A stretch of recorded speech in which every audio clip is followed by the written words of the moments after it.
Good evening. Well, here I am for my final Beatles review, and that is Let It Be.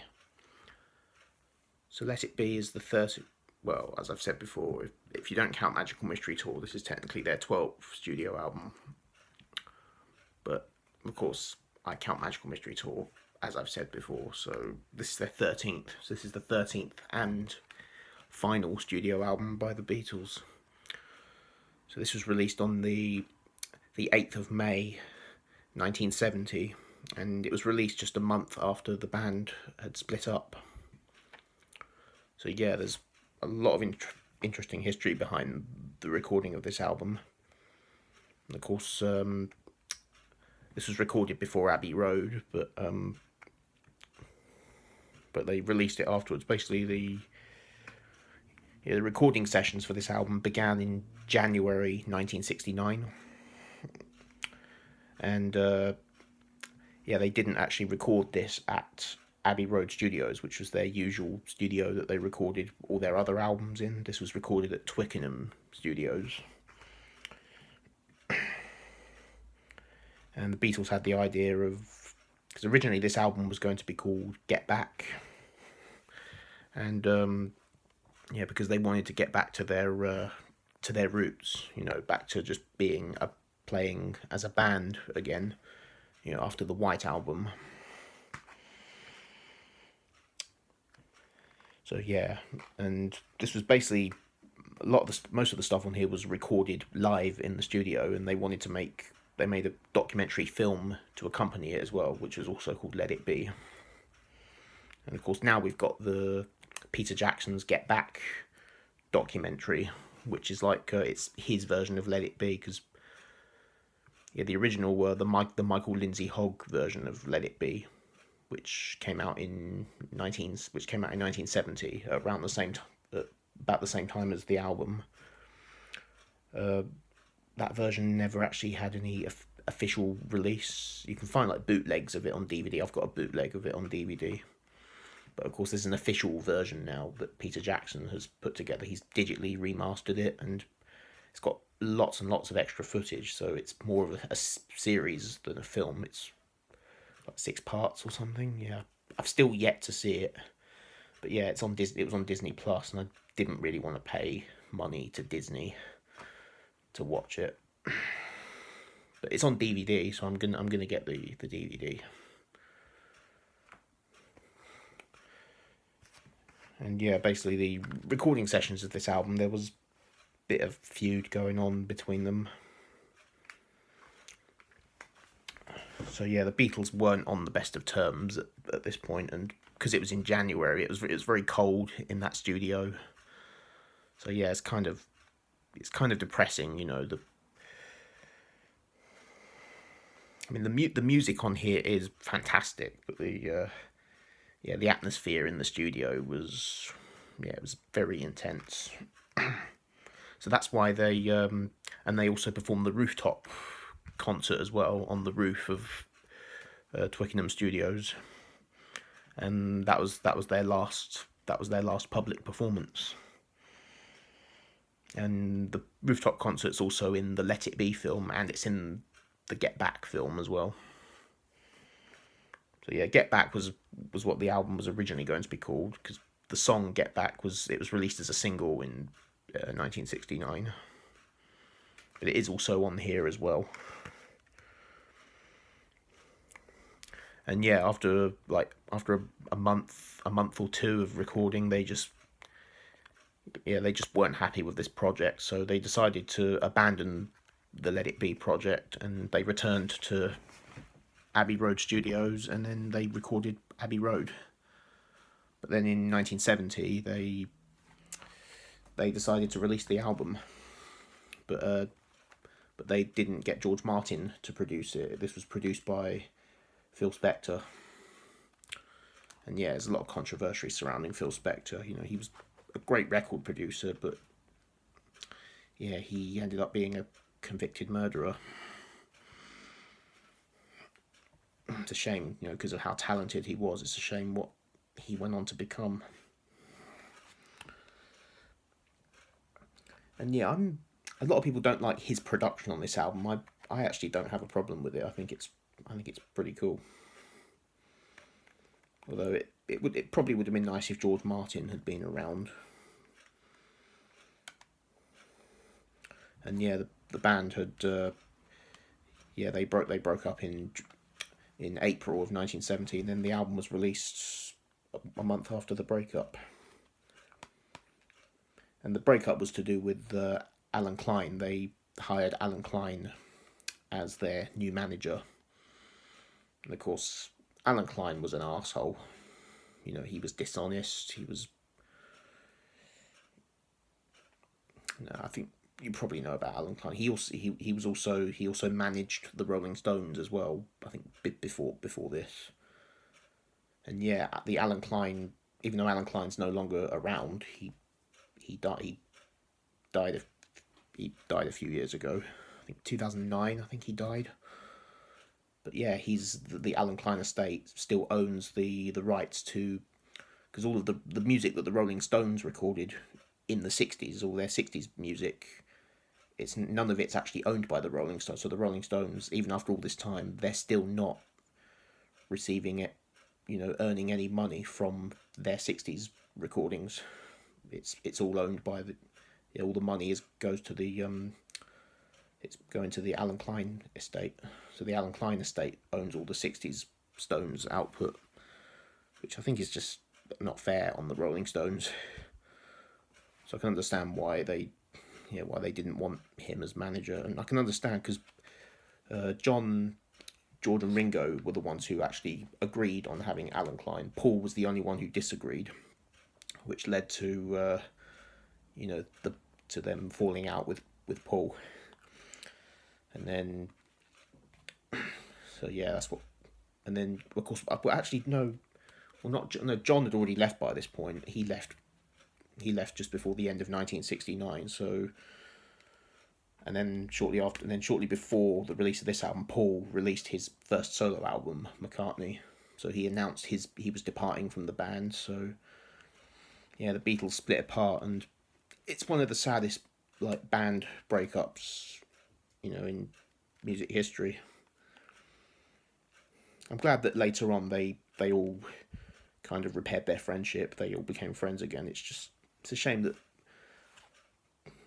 the four of them never played together again or recorded together again.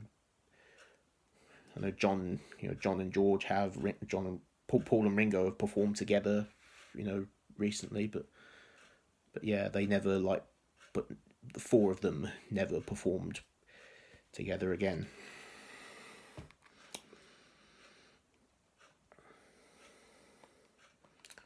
So yeah, let's go through the track listing. So it opens with Two of Us. And I like how this opens up. It opens with John talking in the studio, and he says, "I Dig a Pygmy" by Charles Hawtrey and the Deaf Aids. I wanted to mention this because I'm a huge fan of the Carry On films, which Charles Hawtrey was in. So I think it's nice that he mentions Charles Hawtrey. So I think he must have been a Carry On fan as well. I mean, they were popular at this time, 1969. Well, this was released in 1970, but it was recorded in 69. So yeah, the Carry On films were at their peak at around this time. I think 69 was when Carry On Camping Carry On Camping came out that year. Carry On Again, Doctor. And in 1970, we got Carry On Up the Jungle, and then Carry On Loving. But yeah, it's good that he mentioned Charles Hawtrey.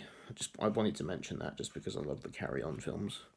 But yeah, this is a nice song. It's a nice acoustic song. It's sort of like a country song, but it's very nice.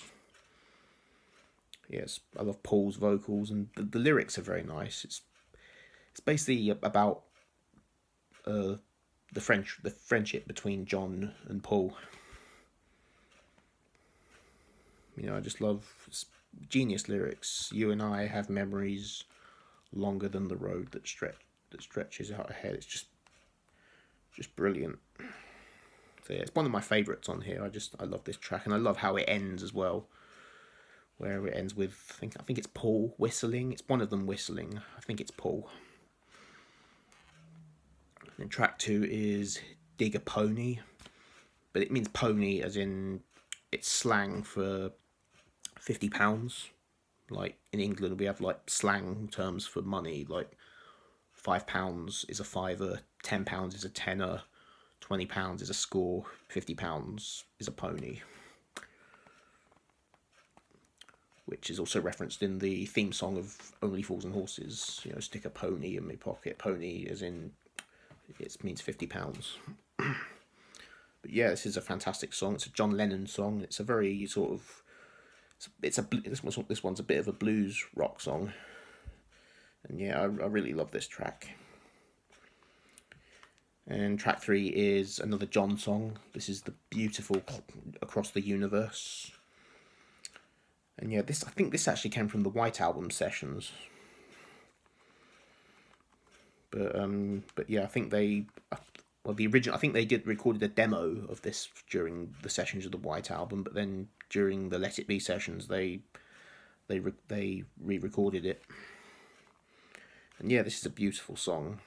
I love the acoustic guitar. I think John plays the acoustic guitar, and I think George plays the electric, and he uses a wah-wah pedal on his guitar. So yeah, I love the wah-wah pedal. I love the choir, and I love that phasing effect on John's voice. Well, at least on the Phil Spector version, because there's like 2 different versions of this album. There's also Let It Be Naked, which came out in 2003. It's basically an alternate version of this album. Same album, but but it's the anti-Phil Spector version where all the overdubs have been stripped away. But yeah, I prefer this version of the album with all the overdubs and the strings. But yeah, I love Across the Universe, and it's one of my favourites. And I also like the version that David Bowie did a version of this on his Young Americans album. And it's one of those cover songs that a lot of people don't like. I think his version is brilliant. But his version's different. The Beatles version's more psychedelic. Bowie's version is more soulful, because Young Americans was his soul album. But yeah, because John Lennon was actually with David Bowie. He was actually in the studio when Bowie was recording it. He actually worked with David Bowie on most of that album. They were good mates, John Lennon and David Bowie. But yeah, Across the Universe, one of my favourite tracks. Track 4 is the George Harrison song "I Me Mine," and yeah, I love how it opens with the organ. And yeah, I believe this was George complaining about I think he was complaining about the other Beatles, basically. And yeah, at this point he was annoyed with them, because obviously because he'd written a lot of songs for the Beatles, and you know, the others didn't like they weren't impressed with his songs, so they decided not to put them on the album. And yeah, I can understand why that annoyed George. But yeah, great song. So I love it's got like the slow verses, and then it goes into that fast, hard rocking chorus. And track 5 is a short track called Dig It. This is a John track. And yeah, it's basically just an unfinished, it's not really a song, it's more just a jam, but it's John basically saying like a Rolling Stone. So he's referencing the Bob Dylan song Like a Rolling Stone. He mentions B.B. King, Doris Day, the BBC, the CIA, the FBI. So yeah, it's a silly jam, but I like it a lot. It's just good fun. And then it ends with I think it's John or George talking at the end. He's talking in a high-pitched voice, and I can't actually understand what it is he's saying. But yeah, it's kind of funny. The Beatles did. That's another thing I love about the Beatles. It was their humour.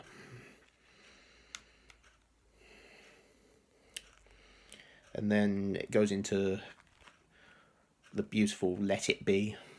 And Paul McCartney wrote this song after he had a dream, because at this point like during the Let It Be sessions, he was kind of depressed. You know, he was worried.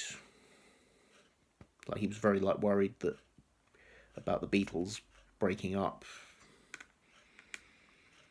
Even though it was recorded a year before the breakup, but you know, at this point we knew that the breakup would. At this point, you know, the way things were between them, it looked.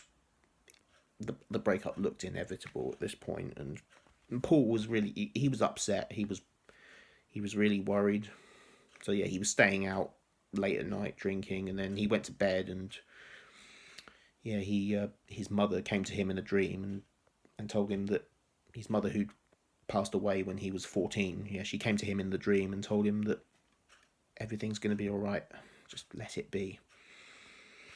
And then yeah, he woke up that morning, and then he went to his piano and he wrote it. So yeah, it's just it's a beautiful story as well, the story about how he wrote this song. And that kind of made him feel better, so he wrote this song, and it's just a lovely song. Guitar solo is great. The guitar solo on the album version is different from the guitar solo on the single version. On the single version, the guitar solos, I think it's George who plays the guitar solo. He plays his guitar through a Leslie amplifier, so it's got the rotating effect. On this version, it's more sort of like a distorted guitar effect. Everything else is the same, I think, but yeah, the guitar solo is different. But yeah, Let It Be it's a fantastic song. I love it, and it's definitely one of Paul's best. It's right up there with Hey Jude and Eleanor Rigby and Yesterday. Nah, it's a masterpiece.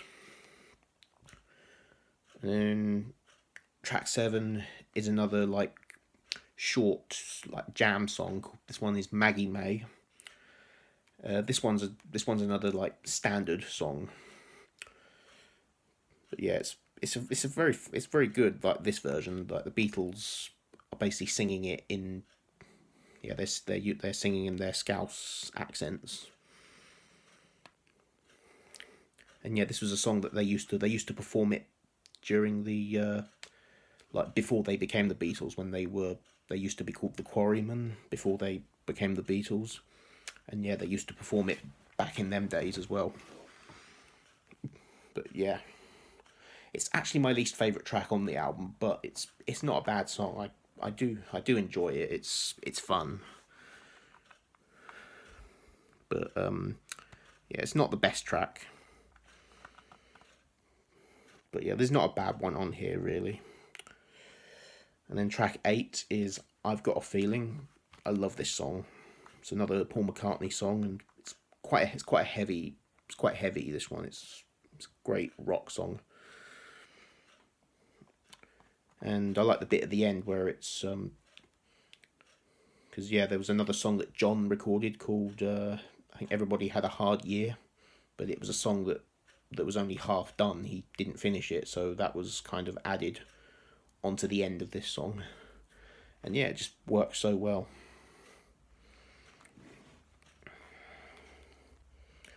And then track 9 is One After 909. And this is actually a song that this is a song they'd written during the early years of the Beatles, back in 1963 or 62. Yeah, and they'd recorded a version back then. It's on the anthology compilation that has all of their unreleased recordings on it. You can actually hear the original version on there that they recorded in 1963. But yeah, this is a version they re-recorded in 69. And yeah, it's great. This one's more like it definitely does sound like it could have been on one of the early Beatles albums. It's just a great rock and roll song. Yeah, some nice rock and roll piano on here. It's just, yeah, I love. Yeah, John and Paul share lead vocals on here. It's great. Track 10 is Paul's The Long and Winding Road. And again, this is a wonderful song. Yeah, it's got some nice piano on here, and the string arrangement, the string orchestra, which wasn't actually supposed to be on the song. Phil Spector added the string orchestra, and Paul McCartney didn't like it. The other Beatles did, but Paul didn't like it being on there. So on the Let It Be Naked version of the album, it doesn't have the string orchestra on it. The version on Let It Be Naked, it's pretty good. I like how it's just a piano song, but I'm used to hearing this version with the orchestra. Yeah, that orchestra's just, it's just so it's so heartwarming. So yeah, this is just a great song. It's quite sad as well. It's kind of an emotional song, even on this album, which was their last album, you know. And then track 11 is another George Harrison song, For You Blue. And this is kind of like a bluesy song. It's got a bit of slide guitar on here, and yeah, I like slide guitar. Slide guitar, brilliant, it's a great instrument. And yeah, it's a simple like love song, but it's great, and